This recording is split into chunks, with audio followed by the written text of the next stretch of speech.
People these days use the word miracle for all kinds of things. You know, if their basketball team wins the game with a buzzer beater at the last second from the half-court line, oh, it's a miracle.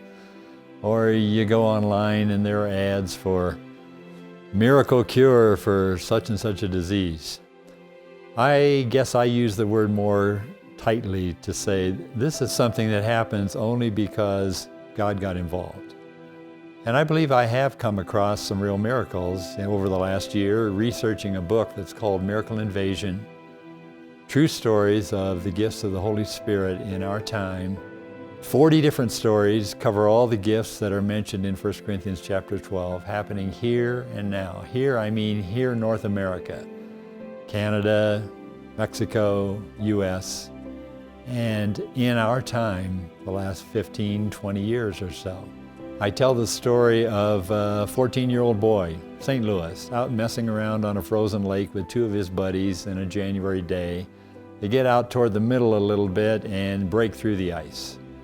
And the two other guys get out. This boy named John cannot get out and sinks to the bottom. Everybody's yelling, screaming, calling for the 911, EMTs.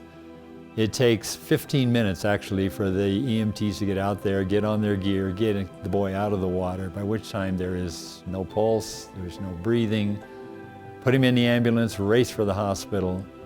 The ER staff spends another 27 minutes trying to revive him and is just getting nowhere.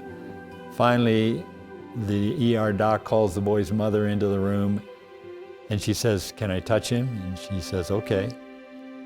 Takes hold of his feet and begins to pray, and as she is praying, the boy coughs. And he is revived. He's still got all kinds of lake water in his lungs. He's probably terribly damaged by lack of oxygen. Well, 16 days later, he walks out, a normal kid.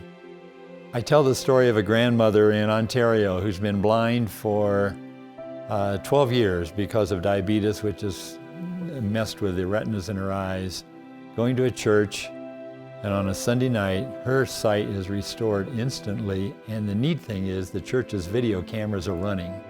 So the video clip can be seen, and I put the link in the book. Tell the story of a businessman right outside Atlanta whose business is just really falling apart. Money he's about to go broke, to the point that he is seriously making his plan to commit suicide. Doesn't tell his wife. He's just got his plan all in action on what he's going to do on a Sunday afternoon. And at the end of a service, there's a word of knowledge through the pastor who says, "I don't usually do this, but I sense the Spirit saying somebody is about to commit suicide. Don't do that. God has better things in mind for you." Those are just a few of about 40 stories that appear in this book. There's a website, you can read all about it or find out how to get it, called miracleinvasionbook.com. The stories are there and the reader gets to be the judge.